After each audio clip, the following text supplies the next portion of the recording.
Next on Energy Switch, we'll look at energy through the fascinating and essential lens of investing. You look around the world of 7.6 billion people and you realize, wow, there's more people in the world that don't have energy than do. What's the answer?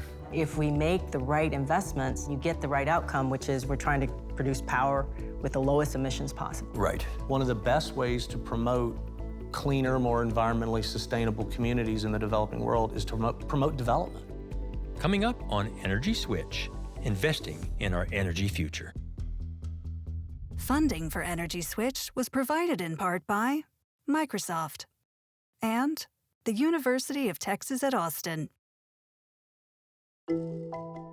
I'm Scott Tinker, and I'm an energy scientist.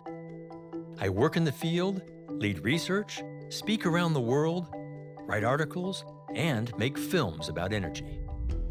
This show brings together leading experts on vital topics in energy and climate. They may have different perspectives, but my goal is to learn and illuminate and bring diverging views together towards solutions. Welcome to the Energy Switch. Energy is a very expensive space, meaning most energy decisions are based not just on price, but whether they can create a return for investors. So in this episode, we'll look at energy investment to reduce CO2 emissions, to drive new technologies, and to supply reliable, affordable energy, especially for the developing world. My expert guests are Deborah Byers. Over her 35-year career at Ernst & Young, the global finance and accounting firm, she's risen to lead its industry finance practice for all of the Americas. Joining her is Dr. Ken Medlock, world-renowned energy economist from the Baker Institute at Rice University, who also directs their Center for Energy Studies and their Masters in Energy Economics program. On this episode of Energy Switch, investing in our energy future. Let's jump right in. Challenges are. Deborah, what's been the impact of divestiture and investing in the oil and gas sector today? Well, I mean, look, I think divestiture is too strong a word. I think that there is still ongoing very significant investment in fossil fuels. Now, what will that do, what's happening in Asia? I think that if there is a return, there's going to be capital that chases that return. And so if the demand is going to be there for coal in India and China, I think the capital will show up. The cost of capital will go up, and perhaps that'll push some of the cost up, and so maybe push that a little bit out of the market. But I think divestiture is probably a very strong word. Right. So should we stop investing in fossil fuels? No, I don't think it's feasible, actually. I mean, look, we just had our annual energy summit, and there was an entire discussion about views from around the world on the road to Glasgow. We had leaders talking about realities on the ground in Africa, realities on the ground in Asia, in South America, in Europe and the US, in China. They're all very different, right? And so when you think about where to invest, in countries like Japan, where there's not really a massive land footprint, where there's not a tremendous wind resource, where there's not a robust solar resource. And so what they're doing there is they're actually looking at ways to leverage existing energy value chains, which are fossil dominant, but thinking about ways to decarbonize them. So we get into discussions about hydrogen and ammonia and other things that you can use as a vehicle for hydrogen ultimately. But it doesn't mean you abandon fossil fuels. It just means you change the way you consume them. Yeah. So I'm hearing you both say we need to invest in technologies that reduce carbon emissions. Reduce carbon emissions. I mean, I think that's why in countries like Japan and Korea, you're getting a lot, and Africa, you're getting a lot of interest in carbon capture, for example. Right. What if we were to make significant investments in carbon capture technologies? Looking at those types of technologies, they're not as well known, but if we make the right investments and you get the right outcome, which is we're trying to produce power with the lowest emissions possible. Right. So I've had a group in CCUS, carbon capture, for 20 years at the Bureau. Technologically feasible. Is it economically feasible? It's expensive.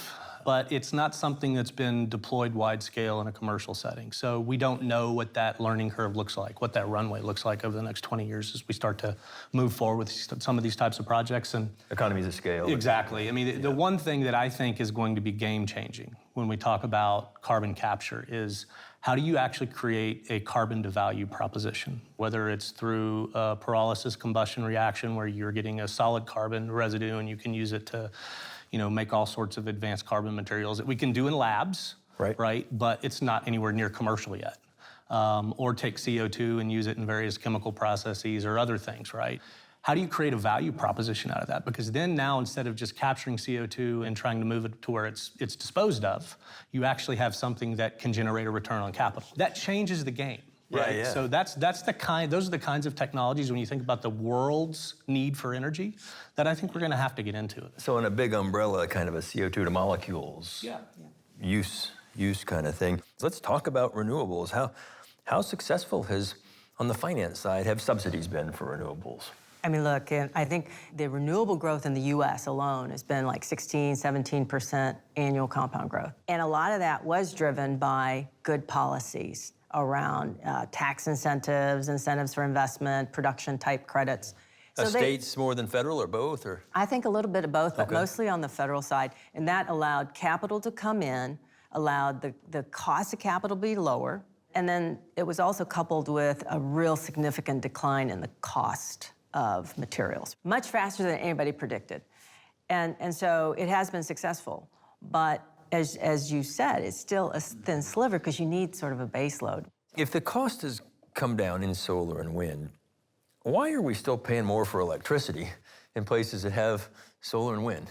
Well, so What's going on? So a lot of times what happens when people talk about deploying new technologies, they ignore all the delivery infrastructure. Well, Texas is a great example of this, right? So we had the production tax credit actually really did help. That's a federal tax credit, help wind to new heights in Texas. And coupled with that is you've got a massive and just absolutely incredible wind resource in Texas. So capturing that makes perfect economic sense. But what happened was we started to install all this stuff in West Texas and realized we couldn't get it to the Texas Triangle. So that's the Dallas, Austin, Houston sort of area where most of the consumption is. And so the state legislature had to step in and effectively approve the $7 billion infrastructure package to develop transmission to get that power to market. Now that's all rolled into ratepayers. $7 billion. Yeah. The issue, though, with power pricing comes in because you've got existing infrastructure that is facilitating the adoption of renewables. Mm-hmm. When you've got a lot of wind and solar you can integrate, which are intermittent or non-dispatchable resources, when you can integrate those into a grid that's well established and has other resources that can back them up, then you can grow faster, which is exactly what you've seen in the United States and in Europe. Now, what that also means... they have to have backup. Yeah, but what that also means is that those backup generation resources, which were running a lot more previously, now run less. Mm-hmm. And so to generate the return to capital that's required to support new investment, prices have to go up.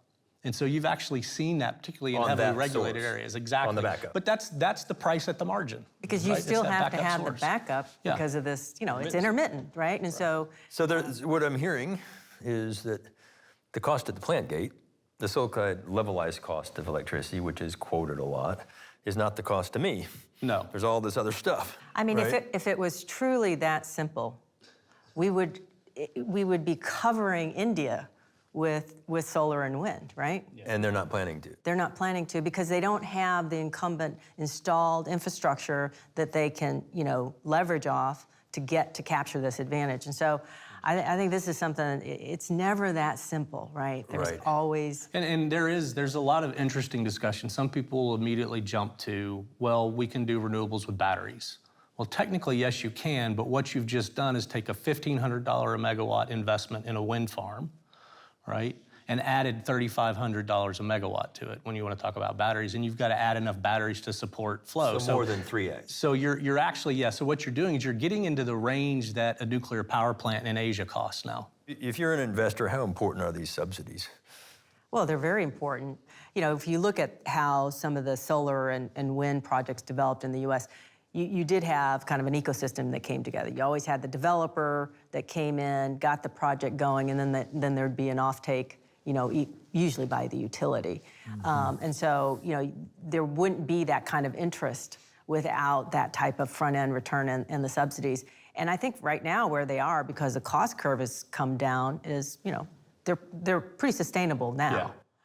Without the subsidies? Without the subsidies. Yeah, I think investment would certainly slow, right? I mean, Right. you see this in the cycle in the US where subsidies are about to roll off and then they get extended.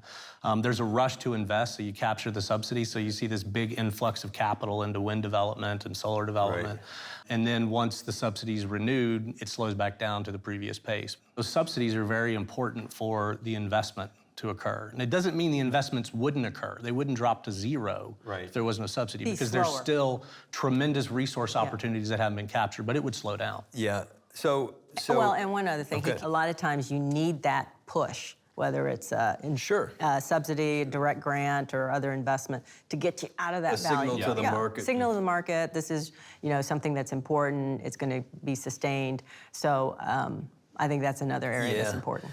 So when we think about attractive investments, energy technology investments today, I'm hearing you both say it's really different. India is different from Southeast Asia, different from Vietnam, to Africa. Let's talk U.S. and Western Europe first. What are the attractive technologies for investors? And then maybe we can look beyond that. I'm going to bring up a boring one because it really gets overlooked, is just efficiency. Yeah, perfect. Right, efficiency. So I was struck by, I think one of your colleagues at the Baker Institute, Todd Moss, did a talk, and he was getting you to kind of zoom out about how much energy we actually use. And he had this chart that said, this is my refrigerator. And my refrigerator uses more energy per capita than someone in Nigeria annually. Annually. And I'm like, whoa. He took my graph. Did he take I show your it graph? every talk I give. It's a although I great use Ethiopia and Kenya. I mean, for somebody that doesn't think about these things, just think about your iPhone and how much it has increased in function, yet it's still the same size. And it's become incredibly efficient, and it's become, relatively cheaper. Take that fridge consumption or video gaming. I think that probably is another one of your charts. The amount of money we spend just, entertaining ourselves. So efficiency is really something we could go capture. There is tremendous upside there. Well, the gaming industry in the U.S. uses more electricity per capita annually than a lot of sub-Saharan African countries do. So it's... Just gaming. Yeah, just gaming. So it's an interesting thing to think about, definitely. Playing video games. But efficiency is a virtual source of supply, and I think if we approach it that way, we'd see some significant gains. And in the state of Texas, for example, where you have a competitive retail power sector, power companies have reimagined themselves to being energy service providers, not just delivering electricity to the home, but also providing services within the home, smart technologies, monitoring technology, stuff like that, that allow the consumer to be more aware of their consuming behavior, and they can adjust it down, right? So and hopefully get a benefit for doing that. That's absolutely, and they do. And that's a really interesting way for a company to differentiate itself and provide value to its customers and expand its market share. And you're seeing companies do that, right? So, but you don't get that in a heavily regulated utility sort of market, right? It's just different, but. Is a rebound effect to these things, to efficiency? How significant is it? Oh, the more efficient, the more you use, so it sort of cancels out. Yeah, I've got 3 fridges now or whatever, and, I can play 10 times the video games. No, so absolutely, but I think this goes to another area that we don't talk about. It is really changing consumer behavior. So let's not consume more just because it's cheaper or more efficient. Let's consume what we need. Now, I know that sounds very idealistic, but these are also things that we can capture without spending a ton of money on, new R&D.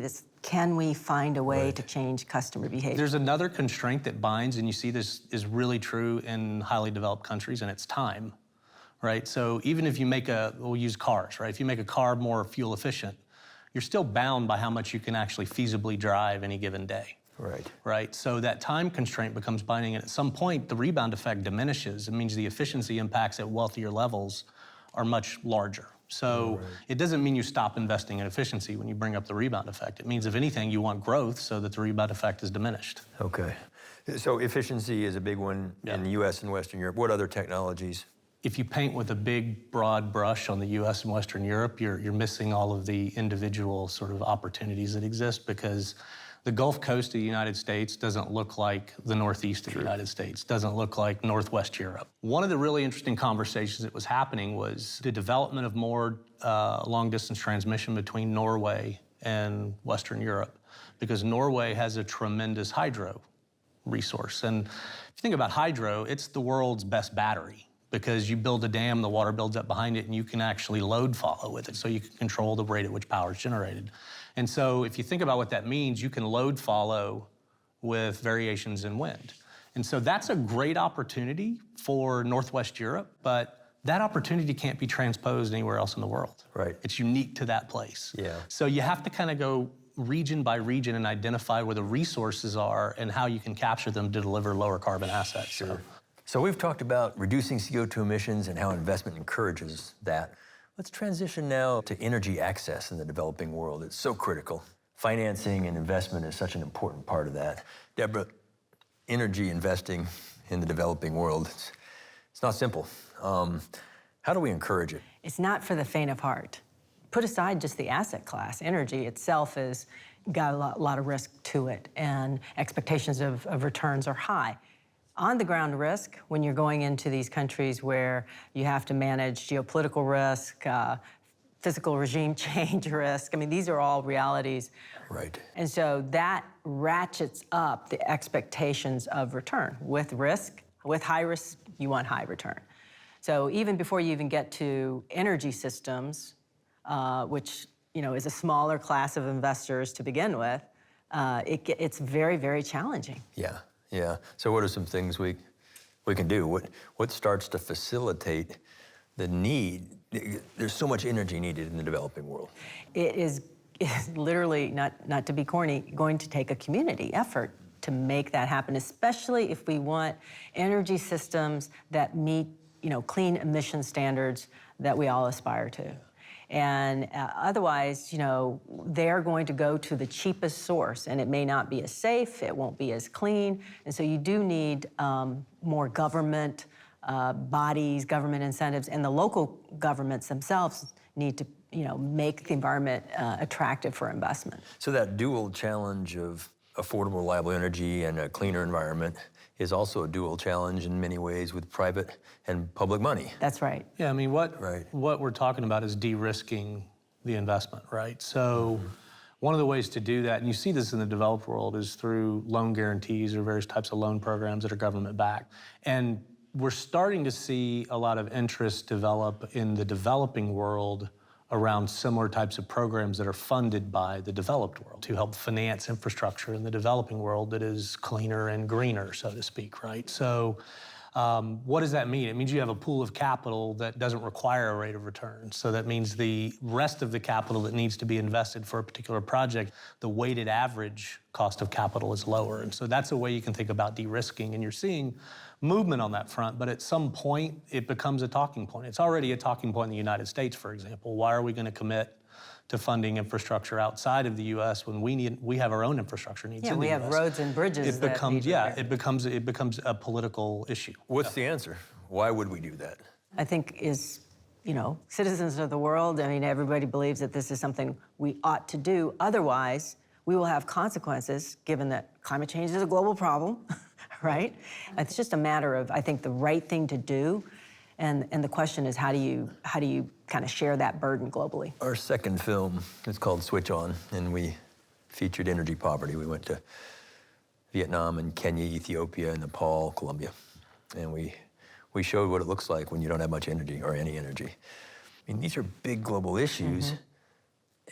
And if we invest in this, doesn't that help us? I often say, the world of energy is a world of haves and have-nots. You've got roughly 1.3 billion people in the OECD where energy is a foregone conclusion. You just kind of take for granted in many ways.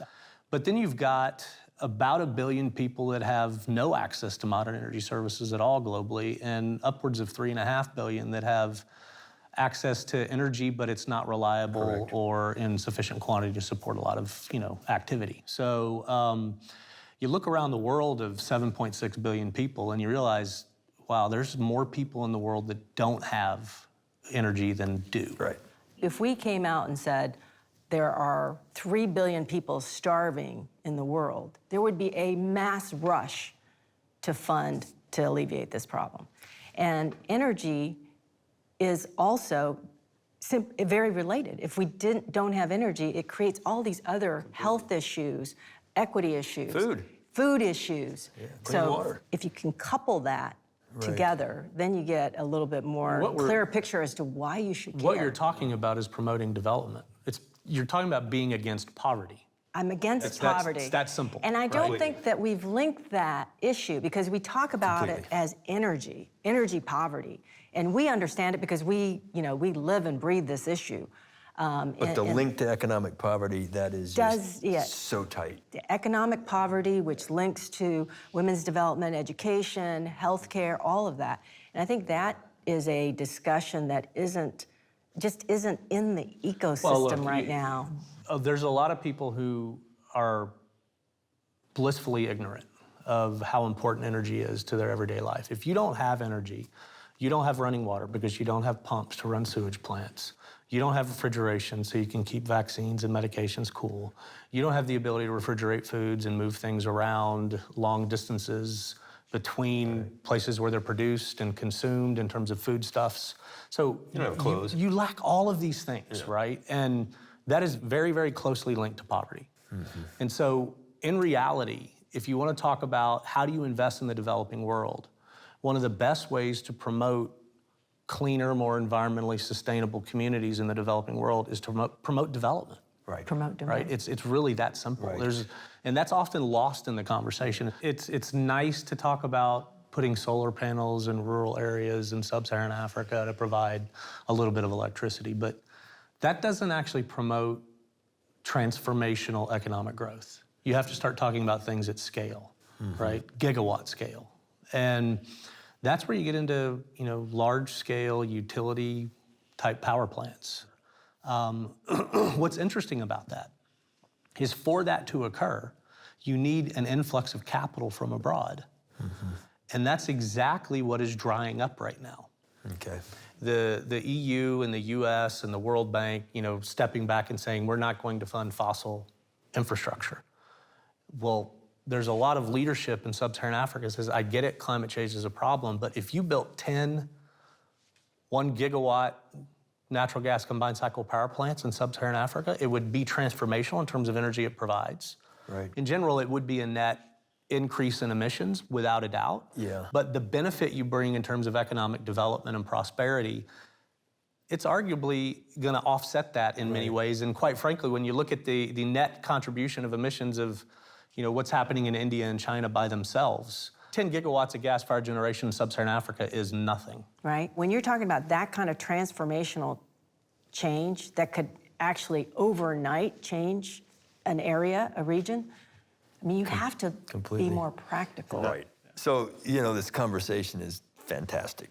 And to me, I'm taking away, it's not binary. And I worry sometimes that we have a binary conversation a little bit about either it's good, meaning no CO2, or it's bad. That's dirty. We don't invest in it. Am I just way oversimplifying? Or how do we make it, how can we encourage things that do well and do good, recognizing that there's a bit more to it? Yeah, I think we're not being honest with ourselves. And I think we need to inject a little bit of humility in some of the discussions that are being held at the policy levels.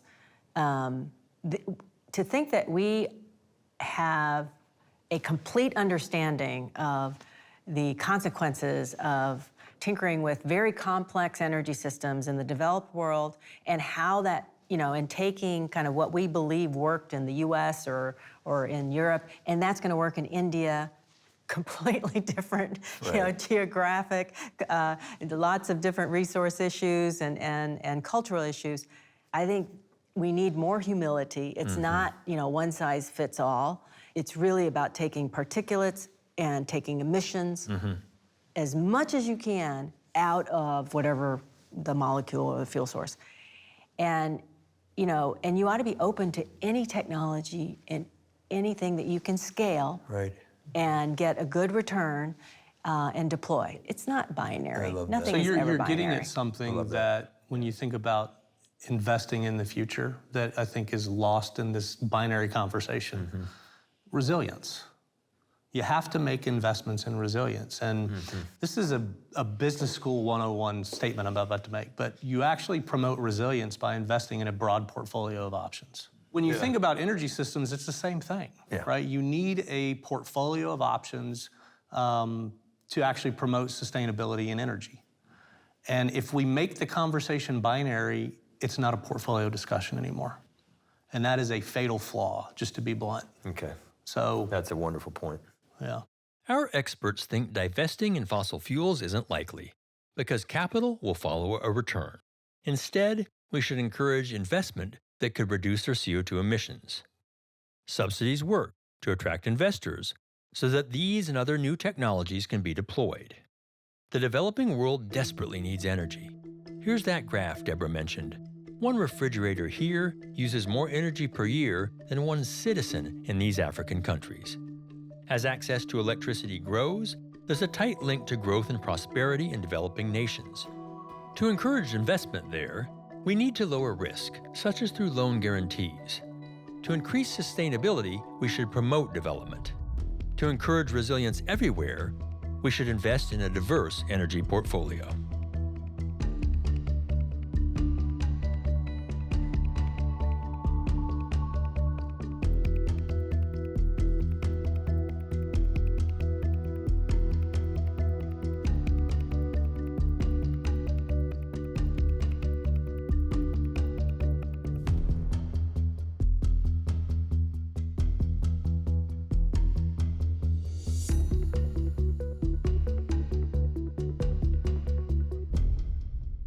Funding for Energy Switch was provided in part by Microsoft and the University of Texas at Austin.